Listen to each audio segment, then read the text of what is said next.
할렐루야. 사랑하는 대강의 가족 여러분, 오늘 하루도 하나님의 말씀과 동행하는 하루 되길 소망합니다.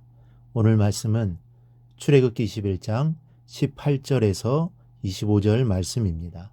사람이 서로 싸우다가 하나가 돌이나 주먹으로 그의 상대방을 쳤으나 그가 죽지 않고 자리에 누웠다가 지팡이를 짚고 일어나 걸으면 그를 친 자가 형벌은 면하되 그간의 손해를 배상하고 그가 완치되게 할 것이니라. 사람이 매로 그 남종이나 여종을 쳐서 당장에 죽으면 반드시 형벌을 받으려니와 그가 하루나 이틀을 연명하면 형벌을 면하리니 그는 상전의 재산임이라.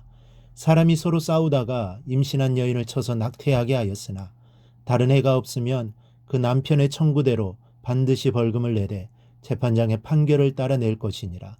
그러나 다른 해가 있으면 갚되 생명은 생명으로, 눈은 눈으로, 이는 이로, 손은 손으로, 발은 발로, 된 것은 된 것으로, 상하게 한 것은 상함으로, 때린 것은 때림으로 갚을지니라. 아멘. 오늘 우리는 살인을 한 경우에 받을 형벌에 대해서 좀 더 살펴보도록 하겠습니다. 상대방을 살인한 경우는 두 가지입니다.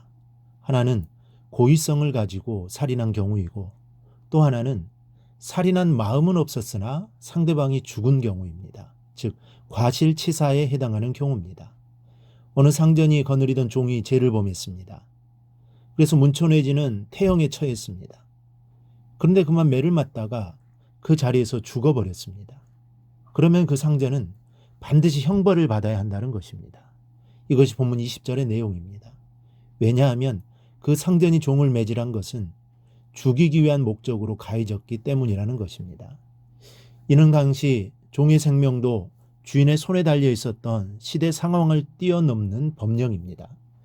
이처럼 하나님은 천대받는 노예의 생명까지도 소중히 여기시는 하나님이심을 알 수 있습니다. 그러나 매를 맞던 종이 하루나 이틀 연명하다가 죽었을 경우에는 그 상전이 처벌을 받지 않아도 된다는 것입니다. 이 내용이 21절에 기록되어 있습니다. 왜냐하면 상전이 종을 매질한 것은 죽이기 위한 목적으로 가해진 것이 아니었기 때문입니다. 이런 경우 살인을 목적으로 매질하지 않았다고 판명되면 그의 형벌을 면하게 해주었습니다. 이 계명에서 우리에게 말씀하시고자 하시는 것은 모든 일에서 가장 중요한 것은 결과가 아니라 동기라는 것입니다. 즉 나타난 결과는 종의 죽음이라는 동일한 결과였지만 동기가 악했는가 악하지 않았는가 하는 것에 따라 주인이 형벌을 받느냐 안 받느냐가 결정되었습니다. 마찬가지로 하나님께서 사람을 판단하실 때도 나타난 결과보다도 그가 어떤 동기에서 어떤 목적을 가지고 행동하였느냐를 더 중요하게 보시는 것입니다. 따라서 아무리 결과가 좋다고 해도 그 마음이 하나님 앞에서 바르지 못한 것이었다면 결코 하나님께 인정을 받지 못합니다. 반면에 비록 결과가 좋지 않게 되었다고 할지라도 그 동기가 하나님 앞에서 바른 것이었다면 하나님께서 그를 인정해 주십니다.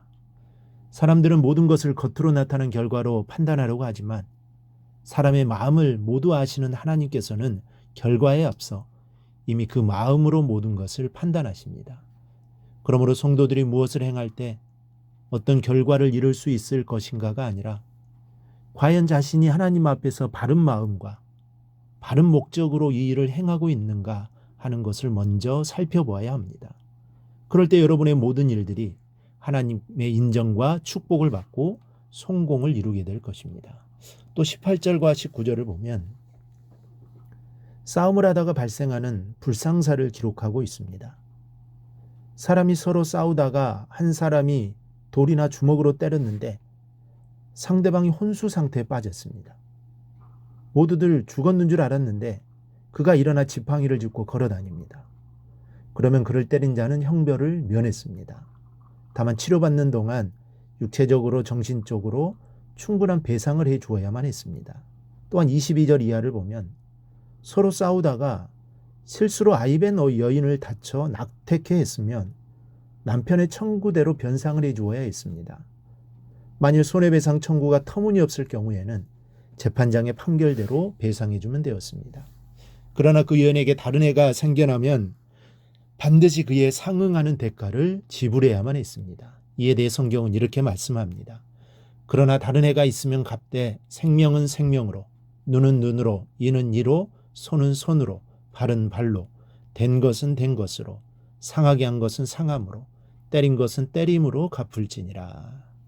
만일 생명을 손상시켰으면 그 사람의 목숨을 제거하라는 것입니다. 상대방의 일을 부러뜨렸으면 그 사람의 일을 부러뜨리라는 것입니다. 만일 상대방의 발을 부러뜨렸다면 그 사람의 발도 부러뜨리라는 것입니다.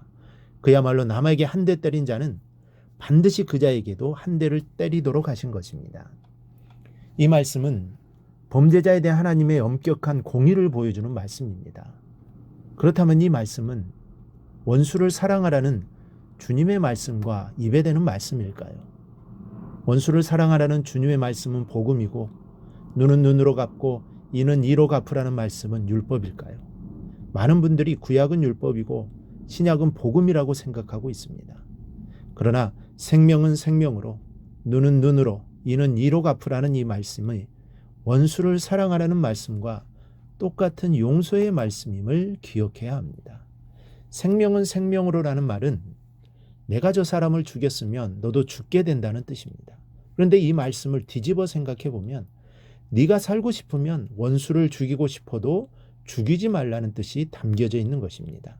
눈은 눈으로라는 말은 내가 저 사람의 눈을 뽑아버리면 율법에 의하여 내 눈이 뽑힐 것을 말씀하고 있습니다. 그렇다면 어떻게 해야 합니까? 내 눈이 뽑히는 것을 원치 않는다면 원수의 눈을 뽑지 말아야 합니다. 이는 이로라는 말씀도 그렇습니다. 내가 상대방의 일을 부러뜨리면 율법에 의해서 사람들은 내 이빨도 부러뜨릴 것입니다. 다시 말해 내 이가 성하려면 원수의 이빨을 모조리 부러뜨리고 싶어도 참아야 하는 것입니다. 결국 원수를 사랑하고 용서하면 그 결과가 모두 자기에게 유익한 열매로 돌아온다는 것을 말씀하고 있는 것입니다. 그러므로 눈은 눈으로 이는 이로라는 말씀은 용서의 복음이요. 이 말씀을 예수님은 원수까지도 사랑하라고 완성시키신 것입니다. 그러므로 성도들은 재범한 자들을 대할 때 미움과 분노가 아니라 사랑과 용서로 대해야 합니다. 사실 대부분의 사람들은 잘못한 사람들에 대해 먼저 비난하고 손가락질하며 그에게 상응하는 형벌을 가하도록 목청을 높이고 있습니다. 그것은 교회 안에서도 마찬가지입니다. 많은 성도들이 잘못한 성도들을 향해 비난하고 정죄의 목청을 높입니다. 그러나 이런 태도는 옳지 못한 것입니다. 잘못을 범한 사람을 대할 때 우리가 가장 먼저 생각해야 할 것은 어떻게 하면 죄를 범한 자로 하여금 죄를 회개하고 하나님의 말씀에 따라 올바른 길을 걸어갈 수 있도록 인도할 것인가 하는 것이어야 합니다. 만일 그렇지 않고 죄를 지은 사람에 대한 미움과 분노에서 비롯된 비난과 책망이라면 그것은 그 사람을 올바른 길로도 인도하지 못할 뿐만 아니라 오히려 그 자신이 하나님께 책망받게 될 것입니다. 그러므로 우리는 성도들에게 그리고 우리의 이웃들을 정죄하고 비난과 책망을 하는 것이 아니라 용서와 사랑을 한껏 베풀며 살아가는 저와 여러분이 되어야 될 줄 믿습니다. 바로 이것이 오늘 말씀을 주신 하나님의 깊은 뜻임을 기억하고 오늘 하루도 용서와 사랑으로 살아가는 복된 하루가 되기를 주님의 이름으로 축원합니다.